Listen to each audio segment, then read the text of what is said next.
তারা পাচ্ছে না। তাই গোটা ভারতবর্ষের কৃষক আজকে দিল্লির রাজপথে দাঁড়িয়ে তারা স্লোগান চলছে, সরকার তোমারা নেতে বদলাও, नहीं तो हम लोग तुम्हें बदल देंगे। বদলানোর আওয়াজ দিল্লিতে উঠেছে, আমার দেশের কৃষকরা আওয়াজ তুলেছে, গোটা ভারতবর্ষ জুড়ে আমার দেশের ছাত্ররা আওয়াজ তুলছে। তারা বলছে কেন্দ্রের নরেন্দ্র মোদী সরকার যে নয়া জাতীয় শিক্ষা নীতি নিয়ে এসছে, যে জাতীয় শিক্ষা নীতি আসলেই আমার দেশের শিক্ষা ব্যবস্থাকে, গরিব পরিবারের সন্তানের শিক্ষার অধিকারকে আম্বানি আদানিদের হাতে তুলে দিতে চায়। আর আপনার বাড়ির আমার বাড়ির সন্তানকে ওরা মুটে মজুর বানাতে চায়। সেই চক্রান্তের বিরুদ্ধে ছাত্ররা গর্জে উঠেছে। আমার দেশের মা বোনেরা হাতরাস থেকে মণিপুর প্রতিদিন আমাদের মায়ের চোখের জলের কান্নায় ভেসে যাচ্ছে ভারতবর্ষের আকাশ বাতাস। আমার মা বোনেরা যখন প্রতিদিন বদলানোর আওয়াজ তুলছে, যুব সমাজ তার আওয়াজ তুলছে, আমার খালি হাতে কাজ নেই, আমার ভুখা পেটে খাবো তার আওয়াজ তুলছে। যখন একদিকে যুব সমাজ, একদিকে ছাত্র, একদিকে মহিলা, একদিকে শ্রমিক, একদিকে কৃষক সমগ্র হিমাচল জুড়ে আওয়াজ তুলছে, আমরা বামপন্থীরা সেই সময় দাঁড়িয়ে গোটা ভারতবর্ষ জুড়ে আমরা একটা কথাই বলছি, ভয়ঙ্কর ফ্যাসিস্ট একটা দল বিজেপি, ভয়ঙ্কর সাম্প্রদায়িক একটা দল ভারতবর্ষের আকাশে প্রতিদিন ফ্যাসিবাদের পদধ্বনি শোনাচ্ছে। এদের বিরুদ্ধে ভারতবর্ষের গণতন্ত্রকে বাঁচাতে হবে, ভারতবর্ষের সাধারণ মানুষের জল জমি জঙ্গলের অধিকারকে রক্ষা করতে হবে, ভারতবর্ষের মানবতার সংগ্রামকে রক্ষা করতে হবে, ভারতবর্ষের সংবিধানকে রক্ষা করতে হবে, ভারতবর্ষের সংবিধান স্বীকৃত মৌলিক অধিকারকে রক্ষা করতে হবে। তাই ভারতবর্ষের সমস্ত বিজেপি বিরোধী যে সমস্ত বাম গণতান্ত্রিক দলগুলো আছে তারা এক ছাতার তলায় উপলব্ধ হবে। তার জন্যই আমরা তৈরি করেছি দিল্লিতে বসে ইন্ডিয়া জোট, যে ইন্ডিয়া জোটের প্রার্থী হচ্ছে কংগ্রেস জয়দেব সিদ্ধান্ত, যার প্রতীক হচ্ছে কোদাল বেলচা। ভারতবর্ষ জুড়ে যখন এই আওয়াজ আমরা তুলেছি, আমরা বলেছি পশ্চিমবঙ্গের বুকে দাঁড়িয়ে এমন একটা শক্তি গত 12-13 বছর ধরে শাসন করছে, যাদের সঙ্গে যত কম বলবেন ততই খারাপ। কারণ এমন একটা রাজনৈতিক দল, আপনি পৃথিবীর ইতিহাসে দেখবেন যে বিভিন্ন রাজনৈতিক দলে কিছু চোর, কিছু চিটিংবাজ, কিছু লুঠেরা কখনো সফল আশ্রয় নেয়, কিন্তু মমতা বন্দ্যোপাধ্যায়ের নেতৃত্বে তৃণমূল কংগ্রেস এমন একটা রাজনৈতিক দল যে গোটা বাংলার চোর চিটিংবাজ মিলিয়ে একটা রাজনৈতিক দল তৈরি হয়ে গেছে। সেই চোর চিটিংবাজদের দল তৃণমূল কংগ্রেস গত 12-13 বছর ধরে আমার রাজ্যকে দিয়েছে এমন একটা পরিবেশ, বাংলার গ্রাম বাংলার সাধারণ মানুষ শ্বাস নিতে পারছে না, গ্রাম বাংলার সাধারণ মানুষ শ্বাস নিতে পারছে না। কি অবস্থা গ্রাম বাংলার যুব সমাজের? আজকে কলকাতার মেয়র রোডের দিকে তাকিয়ে দেখলে বোঝা যায় 1000 দিনের বেশি ভিড়। যেখানে আমার রাজ্যের বেকার যুবকরা যারা বসে আছে, অবস্থানে বসে আছে, তাদের অপরাধ তাদের যোগ্যতা ছিল, তারা ভালো পড়াশোনায় ভালো পরীক্ষা দিয়েছিল, তারা চাকরি পেতে পারত, কিন্তু তাদের ছিল না দুটো জিনিস, তারা কেউ বিপ্লব মিত্র আত্মীয় হয় না, আর তারা কেউ বিপ্লব মিত্রদেরকে 10 লক্ষ 15 লক্ষ টাকা দিতে পারেনি। তাই তাদের চাকরি হয়নি, আর তাদের চাকরি বিক্রি হয়েছে গোটা রাজ্য জুড়ে, এই এলাকার, এই জেলার, এই রাজ্যের তৃণমূলের নেতাদের কাছে। আর তৃণমূলের নেতারা কোটি কোটি টাকায় সেই চাকরি কিনেছে, চাকরি বিক্রি করছে। এই অবস্থার মধ্য দিয়ে চলছে। আমরা দেখছি গত 10-12 বছর ধরে দেখছি আমার রাজ্যের বেকারদের কোনো কাজ নেই, নতুন করে কোনো শিল্প তৈরি হয়নি। আমাদের রাজ্যে মেলা খেলার নামে প্রতিদিন কোটি কোটি টাকা তৈরি হয়েছে, কিন্তু কোনো শিল্প তৈরি হয়নি। তাই আপনার এলাকার মানুষ, করোনা তো আমাদের চোখে আঙুল দিয়ে দেখিয়ে দিয়েছে, লকডাউন তো চোখে আঙুল দিয়ে দেখিয়ে দিয়েছে। আজকে গোটা পশ্চিমবঙ্গের গরিব মানুষের ঠিকানা হচ্ছে দক্ষিণ ভারত, কেরালা, যারা লকডাউনের সময় জীবন মৃত্যু পায়ের মৃত্যু করে তারা হাঁটতে হাঁটতে বাড়ি ফিরছিল, সেই মানুষগুলো আজকে বুঝিয়ে দেয় যে আমার বাংলার গরিব মানুষের হাতে কাজ নেই, তাদের খালি হাতে কাজ নেই, তাদের ভুখা পেটে ভাত নেই। তাই তাদের জীবন ধারণের জন্য, পরিবারকে বাঁচানোর জন্য কাউকে যেতে হয় কেরালা, কাউকে ব্যাঙ্গালোর, কাউকে সুদূর মধ্যপ্রাচ্যের দেশগুলো। এই অবস্থার মধ্য দিয়ে চলবে আমার বাংলা, এই অবস্থার মধ্য দিয়ে চলবে আমার বাংলা। আরো বড় বড় করে হোর্ডিং লাগাবে, লক্ষ্মীর ভান্ডারের কথা বলে, কন্যাশ্রীর কথা বলে।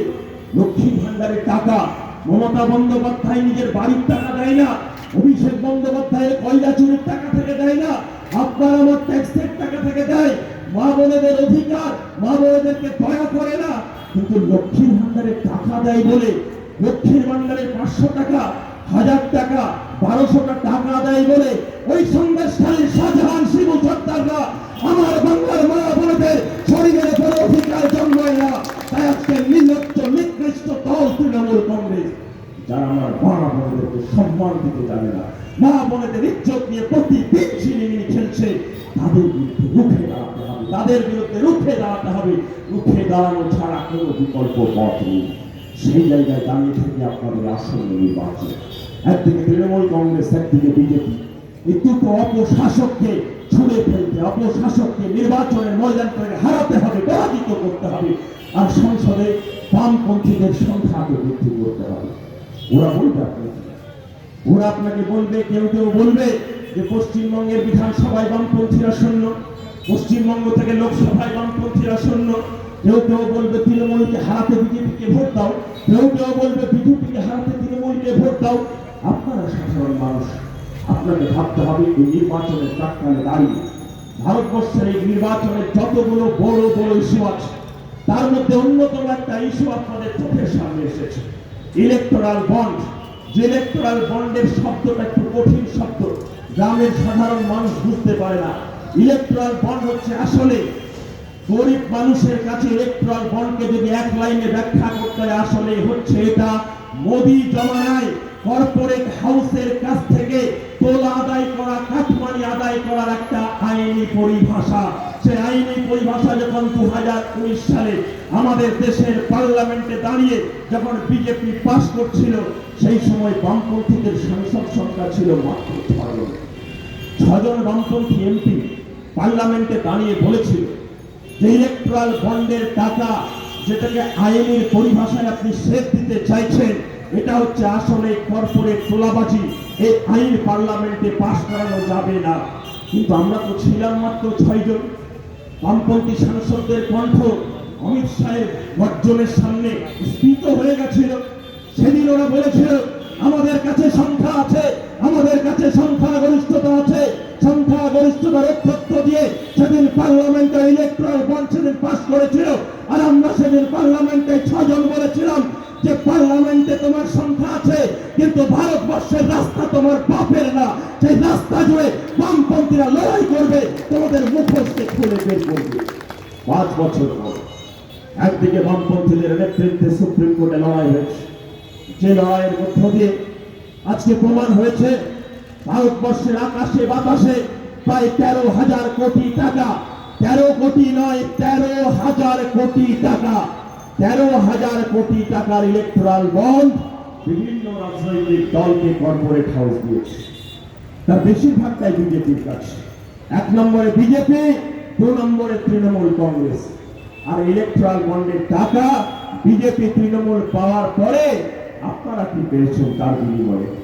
ওষুধের দোকান যান, 1 বছর আগে পর্যন্ত প্যান ভর্তির দাম ছিল 7.5 টাকা, এখন 14 টাকা। হাতের ওষুধ খেসরা 1-2 বছর আগে কত দাম ছিল, এখন দাম কত? ওমেজ গ্রাম বাংলার সাধারণ মানুষ অ্যান্টাসিড হিসেবে ব্যবহার করে, ওমেজের দাম কত 1-2 বছরে কতটা বেড়েছে? আপনি খোঁজ নিয়ে দেখুন মাদার ডিয়ারের দাম কত বেড়েছে, আপনার বাড়িতে বিদ্যুতের বিল কত বেড়েছে গত 3-4 বছর ধরে।